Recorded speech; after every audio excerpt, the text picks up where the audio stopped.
DCM Works, another episode where I yell a lot. There was probably a song that reminded me of it, or I'd done an Arnold Schwarzenegger voice. Writing is definitely an isolating thing. From an outside perspective, that's weird as It makes fuck. us look really mental. But that is because of what it kind of said about art. I had fun in bits. There were fun bits.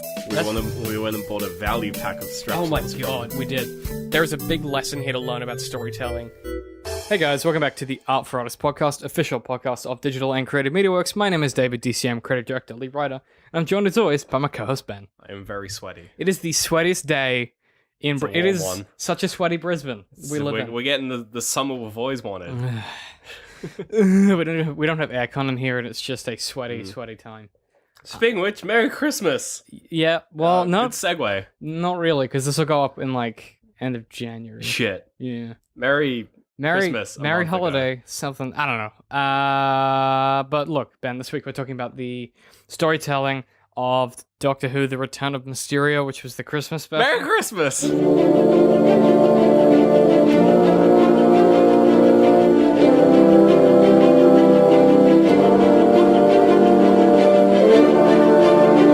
Okay. So I picked this because I have always watched Doctor Who's, like, that was something that I kind of grew up with. And because it came out 2 days ago. And yeah, this came out Timeline. recently, and like, yeah, that's fine. It's too late now. And so, all right. So I want to say a few words before we get into it. Sure. Peter Capaldi's entire run as the Doctor has been pretty much complete crap. Oh, really? Yeah, Stephen Moffat just So lost I haven't seen any Doctor Who. I haven't watched it. So basically, the lead writer, Stephen Moffat, lost his fucking mind after about season 6. Right. And all of it after that's just been this hot fucking mess. Yeah. And it's become more and more targeted toward an American audience as Despite they've become being British. As they become more and more popular in America, their Right. target has shifted. So it's become much more, I don't want to say lowbrow because that's not right, but it's become much more like Hollywood. Standardized. Not even that, but it's more about like getting in the catchphrases and like getting in the Yeah, I know. like it's a lot about like every fucking episode that he writes now has the phrase Doctor Who, and then Peter Capaldi's like, yeah, exactly. You're You know, like, like get there's some fucking there's always a line about that. And it's become much more about the idea of the it's become about the show's become about the idea of the show instead of about telling a good episode or making Yeah, a good... so they're just like, oh, look, a Doctor Who episode. Wouldn't that be cool? So You're it's- like, so, have a Doctor Who TM episode. So what they yeah, exactly. So what they did for the Christmas special is they were like, what if we did a satire of Superman comics, but instead of making it a good satire, we just copied it and then did it badly. Yeah, well, that was the thing. Like, it started off, and like it was weird because even the first shot of the film, where it's like it zooms into the city and it like pans up from the like there's like a sewer grate that's like it's like some dude beneath it's just like chugging a fog machine or something. It's like, and there's like a taxi drives over it and then it like pans up. My first thought was like, wow, this looks like a Marvel film. I had no idea what the episode was about, but it just started off and I was like, huh, this is very well, I mean, the film did start off with a comic book panel, I guess, which at first I was like, oh, I was like, are we doing a comic book But, film? like- And then it did the shot, I was like, this looks like a Marvel film. But if you're gonna copy a fucking comic book, don't talk about the comic book in the thing that you're That was the weirdest thing. like, don't 'cause- bring up Superman if you're doing a Superman story. Well, it was even better. Don't bring up Superman and then immediately swap over to Spider-Man. You're like, who did you pay? Did you just pay both of them? Did you pay no one? Like, What happened? Yeah. Like, it was so weird. And, like, I get it. Okay, so if you haven't seen it, which, you know what? Good, don't. The basic premise is that this is another thing that fucking shits me about Moffat as a writer, is instead of being like, oh, what's a cool way to tell a superhero story in this universe, right? Instead of that, he'll invent a fucking thing that's it's a ring of or it's a rock so you like put in your body. the crystal thing. So instead of what Russell T Davies did really well, he was the previous lead writer. Right. Is what he would do is he would find an interesting He'd find a way to put premise. it in. Yeah. But like it was about like, okay, what kind of interesting thing will challenge the Doctor, and what will it bring out in him that we haven't seen, and what will it challenge him to do? Right. Yeah. That was the way that he wrote stories. So to be like, okay, what would happen if the Doctor arrived on a planet where the shadows could kill you and you had to stay in the light, but also a wife from his future that he hasn't met yet is there and is causing him a trouble as well. Yeah. really interesting premise, creates a lot of tension, a lot of interesting conflict, and then they add in this really cool kind of Matrix world as well. It's this really cool idea, but it's not overdone. And that was actually Moffat's episode that he wrote. But, well, the 2 episodes of those he wrote, but what had happened was the lead writer, Russell T Davies, kind of stood over his shoulder and was like, don't do that, don't do that. Just telling him what don't to do that. do and not to do. Whereas now, Stephen Moffat is surrounded by a bunch of yes men who are like, Well, yes, it's like all of your ideas are great. It's like what happened to the prequels. Yes, it's exactly George what happened Lucas to the surrounded prequels. with Yeah. Yes Man. And so now what you've got Peter Capaldi, who's an amazing actor, who should be playing this like cheerless, grumpy motherfucking doctor. That's But the instead weird they thing. make him into this weird Matt Smith parody where he Yeah. tries to be Matt Smith's doctor. I never understood because I follow vaguely Doctor Who, but I don't really watch it. And when they sort of revealed who the next Doctor was, I was like, man, this next season is going to be real boring. Like, my immediate reaction was just like, oh, it's just an old dude. Like, I was like, that's kind of weird going from, like, you know, David Tennant, Matt Smith, old man. Yeah. But yeah, I don't know, I think he does a good job of the role he gets given, at least in this Christmas special. That's the weird thing, like, the crystal, like, the thing that gives the kid the superpowers. Yeah.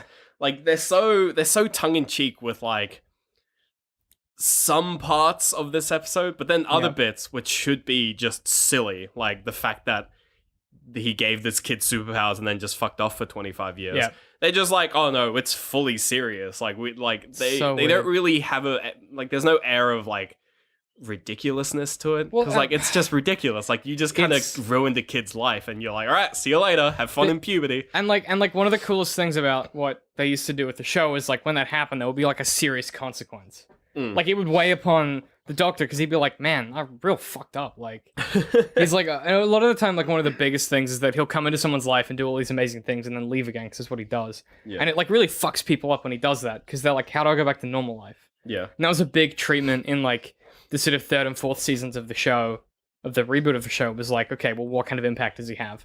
But Moffat has gotten so far up his own fucking asshole that he's like, what if instead of an emotional impact, he gave them superpowers? And then what if that was good? Well, I mean, even just the storyline of the whole just dramatic irony up the arse, it was kind of just like, I don't know. You can do that well, but the problem is you can't do it well, and you can't have it both ways. You can't have it be dramatic irony and then end it in a way that isn't dramatic or ironic. Yeah, and it just end it. You're just like, oh, okay. End it with a thing that didn't challenge anyone because we knew that he would catch it because there's no reason for him not to. Yeah, there's like, it's all going to be fine. And Unless, I think... it bothers me because they were like, here's the problem from us, like, all I'm going to do is whinge, but I'm trying to be constructive. So, the really cool thing about Superman and his biggest weakness is his humanity, right? Yeah. It's not kryptonite, it's not any fucking other thing. It's the fact that he wants to save everybody, but he can't. Yeah. Right? And it's the fact that he's a human who sometimes wants to go to work and drink a coffee and have a relationship instead of save everyone all the time. Yeah. And he wants to do the most good for the most people. But this dude, he does everything. He saves everyone and is a nanny and gets the girl and saves the day and doesn't kill anyone. It's like, what was his weakness? Yeah, like what? Yeah, exactly. His weakness was he was just in a bit of a pickle because he was like, that's just, I mean, the moment he's like, oh no, we're about to be in a bit more trouble, and then she walks in, I was just like, oh god, we're doing this storyline. Like, I thought it was going to be like an interesting sort of like two-sided plot where like the doctor is trying to like solve the crime, but he's like interfering because he's a superhero. That's what I thought it would be. I thought it was going to be like that, but no, it just turned into this weird love triangle straight line. I assume there'd be some thing. kind of maybe some antagonism where like maybe the doctor's trying to achieve something, or maybe the girl that the superhero is in love with is maybe doing some bad stuff and he's trying to stop her, and the superhero is like, no, what are you doing? Like, that's this girl that I'm in love with. Like, they could have done some super interesting stuff with it. I guess, like, you know, it's, okay, what was the point Christmas special. It's meant to be funny, but like, no, it's not. There was one. No, it's not. There was one. Last year's was fucking shithouse, but the years not the year before that. So I've seen like 3 episodes of Doctor Who. I've seen this one. Yep. I've seen the original fucking gas mask episode. Oh fuck, that's good. The sort of season you my 1 mummy? one. Yeah, I saw that one. Fuck, that's good. Which fucked me up. And I've seen the parody one with Rowan Atkinson. Right. So those are the three that's not where it's him and the evil guy and they communicate with farts. That's not good. good. What I might do, and those are the three episodes of Doctor Who I've seen. So like, Dear. I've seen like one of the scariest episodes. You've seen one of the best. Yeah, I've seen one of the stupidest. You've seen what it's become, and then you also I've seen So I'll say this: the best Christmas special that they've done in a while was actually the best one they've ever done is it's a David Tennant episode, and it's called Time Lord Victorious, and he's just lost all of his companions. They're either dead or he can't see them anymore. Right. He's in this like real fucking dark place, and he goes to oh wait no, it's Waters of Mars. I think it's what it's called. Yeah, it's called Waters of Mars. And it's one of the best episodes because he just slight amount of research. he just fucking loses it. Like he just loses his goddamn mind. He's like, I can change time. I can do all these things. It'll be fine.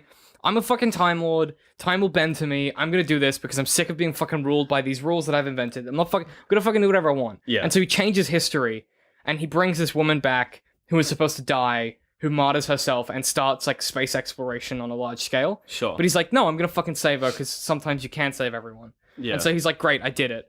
And then she goes inside, and I think she kills herself. Oh, that's good. And then, because they're having an argument. So he lets her out of the TARDIS, and she's like, I was supposed to die. I know I was. You told me I was supposed to die. How can I live? Like, that doesn't make sense. And he's like, no, it's fine. I'm fucking Time Lord Victorious. Yeah. I'm the one that makes the fucking rules. I'm the one. And she's like, whatever. Like, you fucking lost it. You need to just, you're going insane. Yeah. And he's like, fucking whatever. And so he's going back to his TARDIS, and she goes inside and kills herself. And that's the end of the episode. Oh my god. Fucking powerful shit, right? Really good story, really well told, scary, fun, there's funny bits in it, but it has a really interesting implication. Yeah. This one is kind of the exact opposite of all of those. It's not scary at all. There's no real implication. It was just silly. It's not funny. I thought it was meant to be funny. Like, I was going in, I was like, oh, I got, like, it's the special. It's meant to just be a bit silly. I chuckled twice. I mean, like, my favorite scene was just when they're on the TARDIS and him and the guy from Little Britain are just, like, yelling commands back at each other and they're taking a sip of tea after every line they say. Well, that was funny. See, he was very funny. Yeah. He was actually an android from a previous episode. He was actually an android from one of the worst episodes of the show. Wasn't he just a head? No, you're thinking of Dorian. Oh yeah, he was a head. He was a head on a giant robot body. Yeah. Like a massive, like, Apparently, red the hulking Wikipedia thing. page for his character was like, you know, he has 2 appearances in the 2015 Christmas special where he's just a head. The introduction to one and this one in the Wikipedia article is like the Doctor has reassembled him somehow. Like, literally the Wikipedia article is Well, he puts them back together And somehow. that was, you know what? That was probably Moffat's answer in that briefing. Yeah. When the writing room was Like, like, okay, how how is do he you put them back back together? together? He went, Somehow. doesn't matter. They were like, okay, well, where does this gemstone come from? Doesn't matter. There's 4 of them. It doesn't matter. Like, there is just so many... It's literally like one of the most powerful things ever, and the kid just swallows it. Why are there... I mean, there's so many... Okay, I'm trying not to be too mad. But, like, the reason I wanted to do this episode is that I think it really demonstrates the things that I love about Doctor Who and the reason that I don't like the show anymore. Because a lot of people are like, oh, but it's for a different audience now, and it's like this thing that's, you know... And I'm like, you know, I acknowledge that. I get that their target is shifting for who they're trying to hit.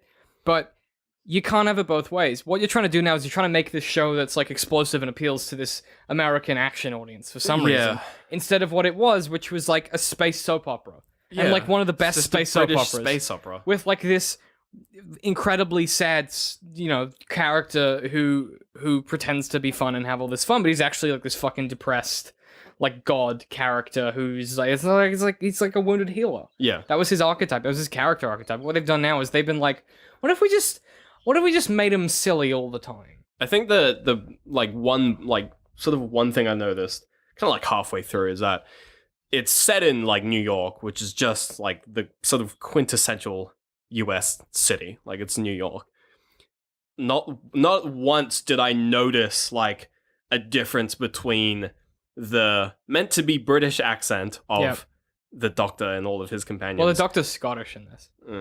You know what I mean. He uses his actual and accent. like the meant to be American accents of... You mean the British people doing American accents? Yeah, it was this weird thing where like the American actors were like coming up to the British accent, and the British actors were going down or going towards the Yeah. American accent. They were just kind of meeting in the middle where no one sounded any different. Everyone just had this vague half British, kinda half odd. American. Yeah.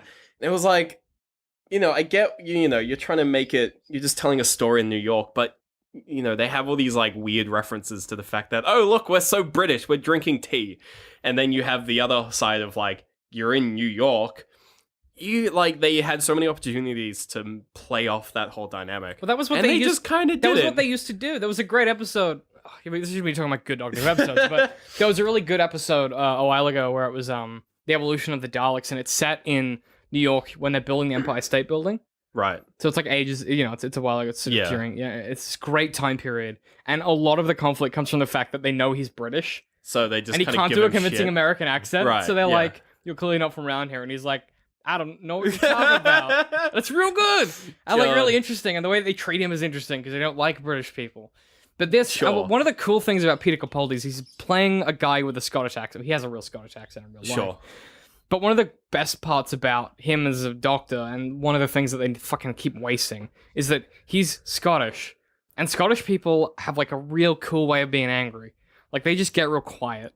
Like it's real scary, but Yeah. they don't use it because he's like they try and make him too Matt Smithy. Yeah. So in this one, the villain's plot is god, it's not even that memorable. What So was the villain's plot? is to like attack all of the major cities with like a nuke, Yeah, and all of their headquarters have been built to like withstand like 4 And so atomic they will- detonations. So then all of the world leaders will go. They'll be like, "Oh, come to our." and then they replace them and then they with their replace their weird brains. face rippy things. Yeah. Which is, by the way, the plot of a previous Doctor Who episode which is about the Slovene, who are a better alien race, and a better episode with Also, a better world doctor. leaders won't go to a fucking A corporate corporation's building. They'll go to Parliament. their bomb shelters. Or and the bomb shelters in Parliament, which is what Yeah. happens in that original episode, Yeah. which is much better. Like they'll go to their own Like, bomb oh my shelters God. Oh my that God. can withstand force. just- Like you misunderstand like how protective people are of their leaders. Like your plan has one major flaw, and that's the people lack are of quite like arrogant. the major flaw is that the writers didn't do enough research. Well, it's just, you don't even like. They were just like, yeah, the plan is that we'll just like bomb the city, and then we'll just open our doors, and they'll be running in, and you're like, no, they won't. And I get that it's supposed to be a comic book thing, like that's maybe something Lex Luthor would do, but he would do it smarter and better. Yeah, You know, he like, would like force. He would like have. Lex Luthor's plan would be he would get a contract with the government to build their bunkers, and then when they go to those Yes. bunkers, he would have like a secret entrance and then do his. That's thing. a better fucking episode that you've just pitched. Like that's if this weird creepy, and also by the way, the face pulley thing, not scary. No, We've seen it like a million times. Why did he have a gun in his head? Why is he just like just use a holster, dude? Oh god, it's I mean- just stupid. It just looked really dumb. It looked dumb, and it didn't. Also, like Moffat has so few ideas at this point that like he just. So here's what's scary in the. Also, where does the brain go? Like if they remove the brain, but then they're the able brain, to just the brains went in a jar. We saw the brains yeah, in a yeah, jar. yeah, but the brain they put in, where does that I go? don't know, like in the boot or something. I don't fucking know. In the foot? ass? Give I them don't the know. booty. Like again, Again, because the heads just open simple up. and it was like, questions that where's you ask in the brain? writers' room. Because the brains have eyes. Yes. So it implies that it's in Is the it head. in the head with the eyes? I don't. I just It's don't know. basic. That's basic stuff that you ask in a meeting. Yeah. When you're pitching an episode, when a script treatment is done, there's a fucking process that exists for a read. Like, but the problem is he doesn't give a fuck anymore. Like, whatever, just put explosions in, have the guy catch a plane. 'Cause that was in that Superman movie that one time, the worst Superman movie, Superman Returns. 3? No, Superman Returns. When Wasn't that Superman 3? Nah, Was it Superman 2? no. Or Superman 2, Superman Returns? No, Superman Returns is the one where he doesn't even throw a punch.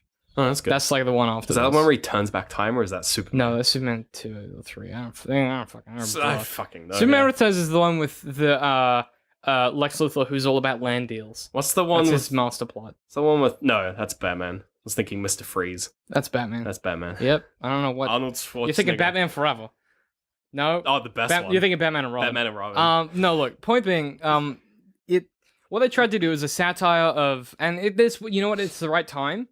Big superheroes, are big. Oh, yeah, like... It's the right time. Also, the timing DC, is perfect. DC, fucking shithouse movies. Yeah. So right time to do a parody, and Yeah. also kind of right ballpark.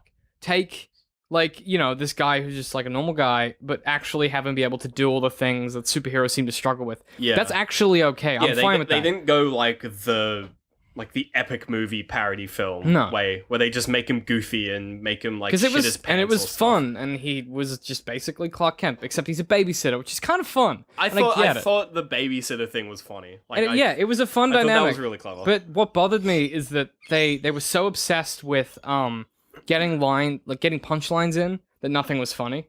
Yeah, there were so many just moments where like they would say something and like set something up, and you're like, oh, they're gonna do it, aren't they? And then they would do it, and you'd be like, You know what's better in a really good Even just satire? the ending was like, oh, they're gonna do it, aren't they? They haven't said Doctor Who yet. They're gonna do that. Yeah. Oh, there she goes. What's his name? Doctor Who. Goddamn shit. He's like, and then he ruins the film by going, his name is Dr. Mysterium. And you're like, shut the fuck up. What's worse? What's worse is they've done. There's a scene in. So Moffat does this scene as much as he can because I think it's the only scene he knows how to write, which is where someone is in danger. A couple who are in love are in danger, and they've just made up, or they've just got together, and they're about to kiss or hug. And the doctor is like, less kissing and hugging, more running, or like it's that moment. Make sure when you're done, you throw that into the sun. That moment happens every fucking third episode. Really? Because the doctor now is like, I'm a socially awkward guy. Whereas at least with David Tennant, he was snogging people left, right, and center. Yeah. And he was like, less snogging, more running, but then he would snog and then run. But now it's like, Well, because Peter Capaldi's weird and goofy. He's like, a kiss later. He's also run old. now. Well, that was like the joke where he Fucking Christ. where he was like, thank you. And he was like, what did you do? And he's like, I thanked the universe. It's like, why? It's like, there's someone worse than me. And I was just like, what? Yeah. I mean, I guess that's like a running thing in the show, but I was like, it was so awkward. One thing I did hate at the start of the film was the fucking kid actor, because it was, I don't know whether it was the way they filmed it or the fact that the kid actor just sucked. But maybe both. yeah, no, all of it. At the start, I was like, man, are like all of the Doctor Who episodes just filled with horrible line delivery? Yep. Because the first bit where it was the kid and like, and what's his name, the Doctor, it was like, it sounded as if they had recorded all of the Doctor's lines in like one take. You know, all of his was just response to whatever the kid said. But talented actor who's been in TV for like 30 years. But then the kid, they would like take his lines like 6 times each and just take the good one and splice it in. Well, to be honest, it felt like they just took the last one and they were like, that's probably the best. Yeah, and it was the kind of thing where like all of the Doctor's lines were like sort of one take or whatever. Yeah. But he would be responding to different stimulus. It was odd. So it just felt horrible, and I was like, man, this is like some fucking amateur hour shit Weird right and here. awkward. Yeah, which is weird because they have so much funding now. Yeah, it's like, but they spend it in the wrong place. Yeah, and like the kid actor they had was just, man. And it's like I can excuse like shitty CGI because it's Doctor Who. But they don't have. But that's the thing, is that they don't have that because they have funding now. Like the CGI is always, well, it has been in the past. Well, actually, season 6 in particular, the CGI is awesome on that show when they do a really good mix of practical and CGI. Yeah. But Moffat is so obsessed with these stupid ideas he has. He's like, everything must be CGI. Yeah. And it's this weird fucking prequels business where it's... I mean, there were like some elements of this were practical. There was like one of the weird zipper heads. One of those shots, I think, was practical. Yeah. Well, I'm sure some of it was. And like a lot of the action is fairly practical. But don't do shit like have a guy tap on a glass window and have it explode. Just have him punch through it. Or fly into it. Or anything else except that weird tap and then a weird cut because you couldn't afford to have CGI of him floating and it breaking at the same time. Yeah. Don't do that. They've done harder special effects stuff with less money before, and they keep fucking it up, and I do not understand how they went from a show that is like fucking iconic and well told and so well put together, and Moffat had such good control, he had such good fucking locus of control with his scripts in the early days when he was running the show. Now it's just this fucking shit show.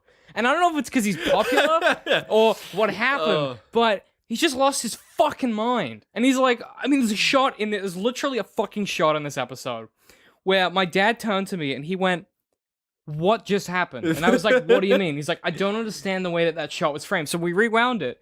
And it was the shot where the ghost, he breaks into the window and he comes up to the guy and she's like, he's real, and it's like, what's real? That's the ghost. And then he comes up and he grabs the guy and he mumbles a line and then throws him against the wall. and then turns around, and then turns back around, and then turns around and delivers another line. Because of the way they cut it, it looked like he turned around 3 times. Ugh. And so I rewound it, and Dad was like, "What did he say?" And I'm like, "I don't know." So I played it again, and I was like, "What?" Yeah, okay. it's But his line was, "It's against my personal code." Oh, that line, Yeah. yeah. No, that fucked me up. and I was so like, much. "What are you doing?" Because it's such a long-winded line, and because the joke is, he's like, yeah, it's like, it's against my personal code to kill people, and then he throws them against the wall, but he's like, but I'll make concessions for, it's like, but I don't mind, and like, the wording was like, No, it's like, I don't mind minor to moderate physical harm, and you're like, you can just not, you can just be like, but for you, I'll make an exception. Like, that's funny, just be like, it's against my code to hurt people, but for you, I'll make an exception. Boom, fucking hire me as the writer. that's like some Die Hard shit. Yeah, Like that's real good. yeah, but like that line, I was like, man, that's Boy.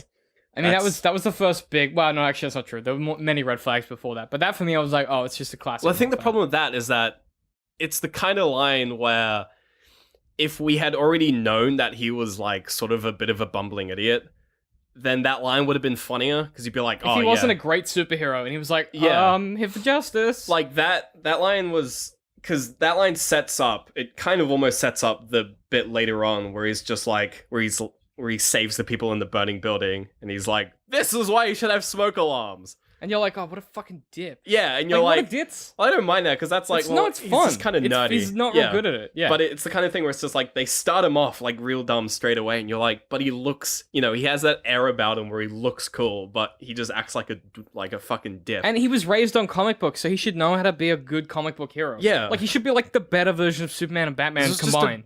he was like a bad kick-ass, basically. Yeah. Like they were going for that, Just like don't- it's so. he was a bad kick-ass who had like a really good outfit, just inexplicably. But like, I didn't think it was that. I thought the mask was fucking dumb. I thought all of it was stupid. It was like a but it bad was like, Phantom of the Opera ripoff. It was like the kind of thing where it's like, it looked super high-end and like flashy, the kind of thing that you don't expect like the good superheroes to have at the start. Like it was like Iron Man's like third suit as opposed to like the Yeah. first Iron Man suit. Yes, kind correct. of thing. But it would have been. I mean, this is okay. This is where that's like a real thematic problem because he Yeah. should have a shitty That's suit a real, yeah. because he's not a good hero. shitty, Because yeah. he's a kind of goof or whatever. Yeah. But instead, they were like, "Oh, We're we'll gonna just make him spend a goof, and we're also gonna make him Yeah, perfect. we're gonna spend as much money as we can on the costume design for this. Yeah. And make it as shiny and amazing as we can, which will not at all fit the episode. Make it iconic. But like, what I don't get is how you go for like, because Moffat has a good episode that he did at the start of season 7. No, season 9. I don't know what we're up to. I think this is season 10. This was the start of season 10. Yeah. So at the start of season 9, no, season 8, which is Peter Capaldi's first season. His first episode, he comes across these clockwork men that have been like stitched together from like, they have like the skin of multiple people that make them into like the person they are. So they're kind of like Gross. weird and gross. Yeah. And it's a really cool aesthetic, and it makes sense with the story, and it's really well done. And it's set in Victorian England, and it's fucking awesome. Oh, that's cool. It's such a good episode. Yeah. Fuck, I love that episode. But and the reason is because the thematic stuff and the costumes and it all works together. It's all this amazing package. Yeah. What they did with this one is they were like, oh, we have a big budget because it's a Christmas special. Let's it spend every all penny on the costume and on the CGI instead of let's spend it on script revision and Yeah. spending time with the story and dialogue revision. Yeah. I think yeah. I think the problem is they went too ham on the superhero aesthetic, but No. only in one place. Yeah. Only in the costume, only in him. Yeah. But they didn't really touch on it on like anything else except like the really obvious like supervillain place with the fucking spinning globe on the top of it But at even the start that- of it. But even that, like that, there's That's like just the fucking Daily Planet. yeah, and you get one shot of it for You're the like, entire film. cool. Like they spent all of their money, their CGI budget money, on just that one shot of that building. I don't get like why would you do that? And also, when you do that, but then you're like, it's not the Daily Planet. You're like, don't do that. like don't bring up Because when you Superman. show something, when you've already like been like, Superman exists in this universe as a comic book. Don't then show something super iconic to In the both. real world. Well, sort of mainly Spider-Man actually, with the Daily Planet, yeah, the it's fine. Daily Planet. Yeah. Don't show something that, but again, Spider-Man's in this. It's that. Don't like show it's that something on that the nose. Yeah, because I saw it and I was like, oh, that's gonna be like the reporter's place. Because I just, but but why then did, it's like the villain's place, and I was like, ugh, it just you're just like it's- creating mixed messages for an audience of for an audience that you've already told, we're gonna make a superhero. Well, yeah, parody. and so you're taking you're taking iconography. You're taking that- these references and using them wrong. It's but just well, you're throwing iconography at people that they associate with certain things, but they're not meant to mean that.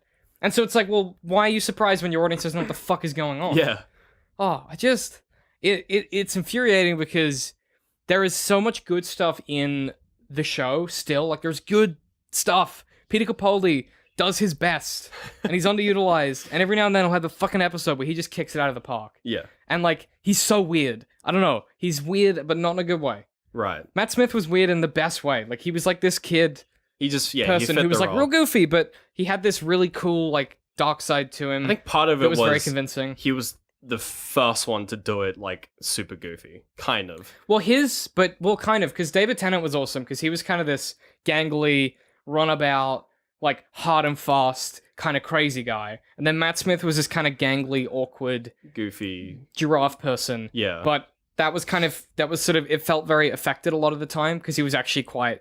Because obviously David Tennant's run ends fucking miserably, so he's Yeah. in a very bad place. So his kind of affectation of being this kind of goofy, like kid, you can tell it's an affectation when he gets very serious and he gets into that kind of dark place. Yeah. And he does an awesome job of acting that. Whereas Peter Capaldi, it's definitely an affectation, but you can tell it's Peter Capaldi doing an affectation, not the character. So, like, I'm kind of like, well, when you have him be serious and angry, because, like, he's got a good face for being angry. Like, he's a scary dude. He's yeah. Like, if you imagine him, like, genuinely angry. He's in a few other things. He's in the He's in a thick few of it, like where he's crime quite dramas funny. and Yeah, stuff. he's Yeah, really good. He's really good in those roles. And, like, if you took that idea of him as this kind of intimidating, kind of Scottish doctor who's very, like, dark and broody, like, that would be really cool because you'd have this very serious character, and when he cracked a joke, the companions would be like, what the fuck was that? yeah. Like, it'd be quite fun. Yeah. Whereas I don't know, they just kind of have lost they just lost their way a bit. And I wanted this to be good so bad. This is like the Batman problem, where I wanted it to be good with every fiber of my being, but it was just fucking hot shit. Yeah. And I'm so disappointed. 'Cause I just want it to be good, Ben. He's I want it to be good so bad. I mean, it's the kind of thing where like it ended and I was like, yeah, it was all right. But again, I don't have that kind of like emotional baggage along with me of It's just wanting it's tough. Doctor Who to be good again. It's real tough to live through. Make Doctor Who good again. Make Doctor Who great again. Yeah. Yeah. Oh fuck. Just fire Moffat. Get someone new. Yeah. Get Neil Gaiman. He doesn't have enough time, but fuck because he did a few episodes. Neil Right. Gaiman, the famous author who you don't know, but No. Famous author. I think. everyone else who listens to this probably is. Sure. He's quite big. He did a few of like the best episodes of the show. Yeah. And they wanted to get him on as a lead writer, but he's so busy. He's with like, his own nah. stuff. And he was like, nah, busy. You're like, like- give him more money then. Yeah, right. Fuck. You have so Pay much budget. him. Oh, it's infuriating. Yeah. Stephen Moffat should only write Sherlock. That should be the only thing he's allowed to do. Does he do Sherlock as well? Yeah, that's the thing he writes. That's his main thing. Yeah. Exactly. Exactly. Yes. Alright. That No, makes look, a lot of sense. I'm done whinging. Look, this episode is brought to you by DigitalOcean. They are a great service. We use them to host our podcast. Sponsorships. Yeah, they're super easy to use. You can set up a server in like 2 minutes, I think is the time they say. So if you want to get $10 of credit with them, it's dcm.works/ocean. Where can people find us, Ben?